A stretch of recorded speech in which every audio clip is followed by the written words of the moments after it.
Dear students, welcome to MNB EduHub. আজি আমি তোমালোকৰ বাবে লৈ আহিছো ক্লাছ 9 অৰ এনুৱেল এক্সামিনেশ্যন 2024 অৰ হুজাই জিলাৰ সোশিয়াল সায়েন্স বিষয়ৰ কোৱেশ্চন পেপাৰ। এই ভিডিঅ'টোত আমি তোমালোকৰ লগত ডিসকাস কৰিম 45 টা যি এমসিকিউ কোৱেশ্চনছ আছিল সেই কোৱেশ্চনছ আৰু তাৰে সলিউশন। বলা আমি ভিডিঅ'টো আৰম্ভ কৰিছো। প্ৰথমটো প্ৰশ্ন, বাণিজ্যৰ বাবে ভাৰতত উপস্থিত হোৱা প্ৰথম ইউৰোপীয় জাতিটো কোন আছিলে আৰু অপশনবোৰৰ মাজত শুদ্ধ উত্তৰ অপশন এ পৰ্তুগীজ। 2 নম্বৰ প্ৰশ্ন, ভাৰতীয় লোকসেৱা পৰীক্ষাত কৃতকাৰ্য হোৱা প্ৰথম অসমীয়াজন আছিল আৰু অপশনবোৰৰ মাজত শুদ্ধ উত্তৰ অপশন সি যিটো আছে সেইটো আনন্দৰাম বৰুৱা। 3 নম্বৰ প্ৰশ্ন, ভাৰতবৰ্ষৰ প্ৰথমটো ৰেল লাইন আছিলে আৰু অপশনবোৰৰ মাজত শুদ্ধ উত্তৰ অপশন এ যিটো আছে সেইটো বোম্বে আৰু থানেৰ মাজত। 4 নম্বৰ প্ৰশ্ন, তালিকা কৰ ঘটনাসমূহ তালিকা খৰ নিৰ্দিষ্ট বছৰবোৰৰ সৈতে মিলোৱা। এত দিয়া আছে ভাস্কো দা গামাই ভাৰত উপস্থিত হৈছিল আৰু 3 লগত মিল খাব এইটো 1498 চনত। পলাচিৰ যুদ্ধ 2 নম্বৰত দিয়া আছে, এইটো সংঘটিত হৈছিল 1757 চনত, মানে 4 লগত মিল খাব। সি নম্বৰত দিয়া আছে ইয়ান্দুবু সন্ধি, এইটো হৈছিলে 1826 চনত, মানে 1 লগত মিল খাব। আৰু ডিত দিয়া আছে চিপাহী বিদ্ৰোহৰ প্ৰাদুৰ্ভাৱ, এইটো হৈছিলে 1857 চনত, মানে 2 লগত মিল খাব। এই গোটেইখিনি অপশন মিলোৱা আমাৰ অপশন সি আছে, সেইকাৰণে অপশন সি যিটো আছে এইটো আমাৰ ৰাইট এনসাৰ হ'ব। 5 নম্বৰ প্ৰশ্ন, ভাৰতত প্ৰকাশিত প্ৰথম বাতৰি কাকতখন হ'ল আৰু অপশনবোৰৰ মাজত শুদ্ধ উত্তৰ অপশন সি যিটো আছে সেইটো বেংগল গেজেট। নেক্সট 6 নম্বৰ প্ৰশ্ন, 1828 চনত ব্ৰহ্ম সমাজৰ প্ৰতিষ্ঠা কোনে কৰিছিলে আৰু অপশনবোৰৰ মাজত শুদ্ধ উত্তৰ অপশন বি যিটো আছে সেইটো ৰাজা ৰামমোহন ৰায়। 7 নম্বৰ প্ৰশ্ন, মায়ামৰা সত্ৰ সন্দৰ্ভত তলত দিয়া উক্তিসমূহ পৰীক্ষা কৰি শুদ্ধ উত্তৰটো চয়ন কৰা। এ নম্বৰত দিছে মায়ামৰা হৈছে এখন বৈষ্ণৱ সত্ৰ, এ নম্বৰ যিটো দিছে এইটো সঁচা হয়। বি নম্বৰত দিছে মায়ামৰা সত্ৰ পুৰুষ সংহতিৰ অন্তৰ্গত, বি নম্বৰ যিটো দিছে এইটো মিছা হয়। তাৰমানে এ শুদ্ধ বি অশুদ্ধ, এইটো আমাৰ কোনটো অপশনত আছে সেইটো আমি চাব লাগিব। অপশন বিত আছে A is true but B is false, এইটো আমাৰ ৰাইট এনসাৰ হ'ব। 8 নম্বৰ প্ৰশ্ন, আহোমসকলৰ প্ৰধান উপাধ্য দেৱতা আছিলে আৰু অপশনবোৰৰ মাজত শুদ্ধ উত্তৰ অপশন ডি যিটো আছে সেইটো সোমদেউ। 9 নম্বৰ প্ৰশ্ন, মোৱামৰীয়া বিদ্ৰোহ আৰম্ভ হোৱাৰ সময়ত আহোমৰ ৰজা আছিলে আৰু অপশনবোৰৰ মাজত শুদ্ধ উত্তৰ অপশন সি যিটো আছে সেইটো লক্ষ্মী সিংহ, অপশন সি ৰাইট এনসাৰ হ'ব। 10 নম্বৰ প্ৰশ্ন, তলত উল্লেখিত কোনজনক মোৱামৰীয়াসকলৰ সৰ্বপ্ৰথম ৰজা পাতিছিলে আৰু অপশনবোৰৰ মাজত শুদ্ধ উত্তৰটো হ'ব অপশন ডি যিটো আছে সেইটো ৰামাকান্ত। 11 নম্বৰ প্ৰশ্ন, তলৰ ঐতিহাসিক ঘটনাসমূহৰ কোনটো শুদ্ধ ক্ৰমত আছে আৰু ইয়াতে যিখিনি অপশন দিয়া আছে তাৰে ভিতৰত শুদ্ধ উত্তৰটো হ'ব অপশন ডি যিটো আছে সেইটো, য'ত কোৱা হৈছে ঘিলাধাৰীৰ যুদ্ধ প্ৰথমতে হৈছিলে, তাৰপিছত পূৰ্ণানন্দ বৰগোহাঁইৰ মৃত্যু, তাৰপিছত কঁঠালবাৰীৰ যুদ্ধ আৰু শেষত বদন চন্দ্ৰৰ হত্যা।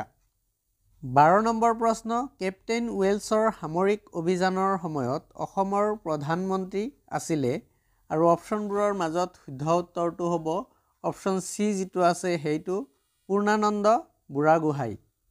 13 নম্বৰ প্ৰশ্ন, প্ৰথম ইংগো বাৰ্মা যুদ্ধ 1824 চন আৰু 1826 চনৰ মাজত সংঘটিত হৈছিল। 4খন ঠাইত সংঘটিত হোৱা যুদ্ধকেইখন তলত দিয়া ধৰণে সজাব পাৰি আৰু যিখিনি অপশন দিয়া আছে তাৰে ভিতৰত শুদ্ধ উত্তৰটো হ'ব অপশন সি যিটো আছে সেইটো ব্ৰহ্মপুত্ৰ উপত্যকা, কাছাৰ, মণিপুৰ আৰু ব্ৰহ্মদেশ। 14 নম্বৰ প্ৰশ্ন, ব্ৰিটিছ শাসনৰ বিৰোধিতা কৰা অসমৰ প্ৰথমজন ব্যক্তি আছিলে আৰু অপশনবোৰৰ মাজত শুদ্ধ উত্তৰ option D Gomdhar Konwar. 15 number প্ৰশ্ন, ৰঙাগড়া ডেশ ৰাজ্যৰ ৰাজধানী আছিলে আৰু অপশ্যনবোৰৰ মাজত শুদ্ধ উত্তৰ অপশ্যন চি যিটো আছে সেইটো মটক ৰাজ্য। 16 নম্বৰ প্ৰশ্ন, ভাৰতীয়ৰ মাজত জাতীয়তাবাদৰ উন্মুখ ঘটোৱাৰ মূল কাৰক কি আছিল আৰু অপশ্যনবোৰৰ মাজত শুদ্ধ উত্তৰ অপশ্যন এ যিটো আছে সেইটো 1857 চনৰ চিপাহী বিদ্ৰোহ। 17 নম্বৰ প্ৰশ্ন, তলৰ কোনটো হিমবাহৰ ক্ষয়কাৰ্যৰ পৰিণতি আৰু অপশ্যনবোৰৰ মাজত শুদ্ধ উত্তৰ অপশ্যন বি যিটো আছে সেইটো জোঙা শৃংগ।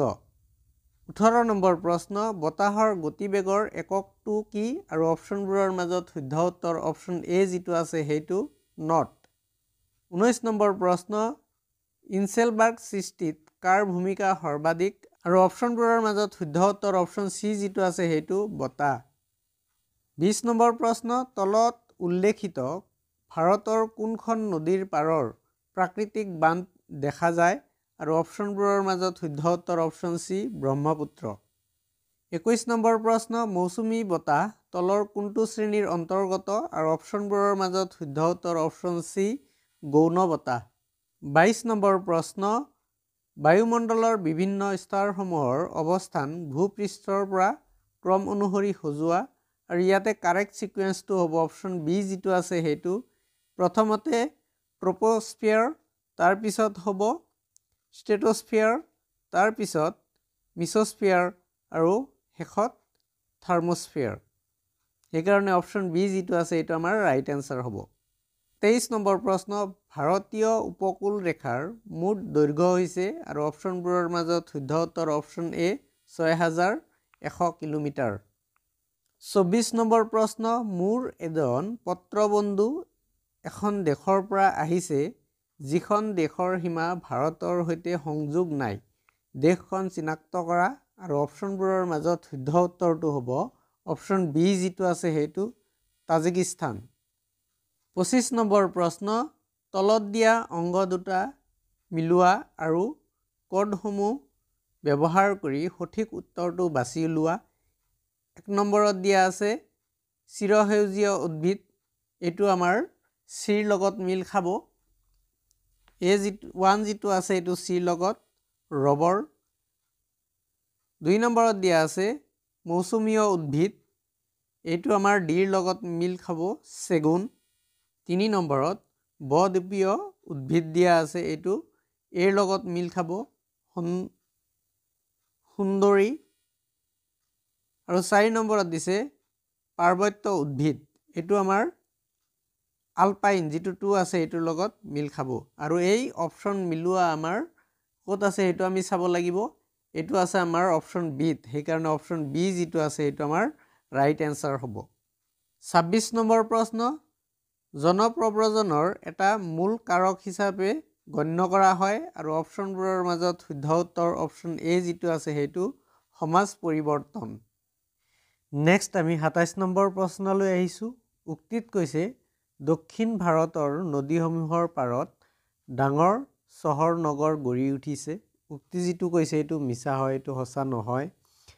কাৰণ কৈছে দক্ষিণ ভাৰতৰ নদীসমূহ নাব্য নহয়, কাৰণটো সঁচা হয়। তাৰমানে এ অশুদ্ধ আৰু শুদ্ধ, এইটো আমাৰ অপশ্যন বিত আছে, সেইকাৰণে অপশ্যন বি যিটো আছে এইটো ৰাইট এনচাৰ হ'ব। 28 নম্বৰ প্ৰশ্ন, অসমে দেশৰ সৈতে নিজ সীমা ভগাই লৈছে। ইয়াতে যিখিনি অপশ্যন দিয়া আছে তাৰে ভিতৰত শুদ্ধ উত্তৰটো হ'ব অপশ্যন চি যিটো আছে সেইটো, য'ত নেকি কোৱা হৈছে 1, 2 আৰু 4। তাৰমানে মণিপুৰৰ লগত আছে, ত্ৰিপুৰাৰ লগত আছে আৰু ৱেষ্ট বেংগলৰ লগত আছে। ছিকিমৰ লগত অসমৰ সীমা লাগি থকা নাই। 29 নম্বৰ প্ৰশ্ন, অসমৰ জনসংখ্যাৰ ঘনত্ব কিমান আৰু অপশ্যনবোৰৰ মাজত শুদ্ধ উত্তৰ অপশ্যন এ 397। 30 নম্বৰ প্ৰশ্ন, BTAD গঠন হৈছিলে আৰু অপশ্যনবোৰৰ মাজত শুদ্ধ উত্তৰটো হ'ব অপশ্যন চি যিটো আছে সেইটো 2003 চনত। 31 নম্বৰ প্ৰশ্ন, অসমৰ অৰণ্যসমূহক কেইটা প্ৰধান ভাগত ভগাব পাৰি আৰু অপশ্যনবোৰৰ মাজত শুদ্ধ উত্তৰ অপশ্যন চি যিটো আছে সেইটো 5টা। 32 নম্বৰ প্ৰশ্ন, তলত কোনখন বৰাক নদীৰ দক্ষিণ পাৰৰ এখন গুৰুত্বপূৰ্ণ উপনৈ আৰু অপশ্যনবোৰৰ মাজত শুদ্ধ উত্তৰটো হ'ব অপশ্যন ডি যিটো আছে সেইটো সোণাই। 33 নম্বৰ প্ৰশ্ন, ভাৰতৰ প্ৰথম আঞ্চলিক ৰাজনৈতিক দলটো হ'ল আৰু অপশ্যনবোৰৰ মাজত শুদ্ধ উত্তৰ অপশ্যন বি যিটো আছে সেইটো DMK। 34 নম্বৰ প্ৰশ্ন, একদলীয় শাসন ব্যৱস্থা থকা দেশখন হ'ল আৰু অপশ্যনবোৰৰ মাজত শুদ্ধ উত্তৰ অপশ্যন চি চাইনা। 35 নম্বৰ প্ৰশ্ন, তলত উল্লেখিত তালিকা 1 ৰাজনৈতিক দলবোৰৰ লগত তালিকা 2 হোৱা চনবোৰ মিলোৱা। এ নম্বৰত দিয়া আছে জাতীয় কংগ্ৰেছ। জাতীয় কংগ্ৰেছটো স্থাপনা হৈছিলে 1885 চনত, মানে ডিৰ লগত মিল খাব 4 নম্বৰৰ লগত। হিন্দু মহাসভা, হিন্দু মহাসভাটো বি নম্বৰত দিছে, এইটো 3 লগত মিল খাব 1916 চনত। ভাৰতীয় সাম্যবাদী দল চি নম্বৰত যিটো দিয়া আছে এইটো হৈছিলে 1906 চনত 1ৰ লগত মিল খাব। ডি নম্বৰত দিয়া আছে সৰ্বভাৰতীয় মুছলিম লীগ, এইটো 1906 চনত হৈছিলে, মানে 2ৰ লগত মিল খাব। আৰু এই অপশ্যন কেইটা মিল থকা আমাৰ অপশ্যন ডিত আছে, সেইকাৰণে অপশ্যন ডি যিটো আছে এইটো আমাৰ ৰাইট এনচাৰ হ'ব। 37 নম্বৰ প্ৰশ্ন, চৰকাৰৰ শ্ৰেণী বিভাজন কৰা প্ৰথমজন ৰাজনৈতিক দাৰ্শনিক কোন?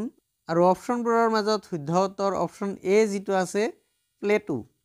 37 নম্বৰ প্ৰশ্ন, যুক্তৰাষ্ট্ৰৰ গৃহভূমি হিচাপে গণ্য কৰা হয় আৰু অপশ্যনবোৰৰ মাজত শুদ্ধ উত্তৰ option A USA America. 38 number প্ৰশ্ন, ভাৰতৰ একমাত্ৰ বজাৰ য'ত এতিয়াও বিনিময় প্ৰথা চলি আছে সেইখন হ'ল আৰু অপশ্যনবোৰৰ মাজত শুদ্ধ উত্তৰ অপশ্যন এ জোনবিল মেলা।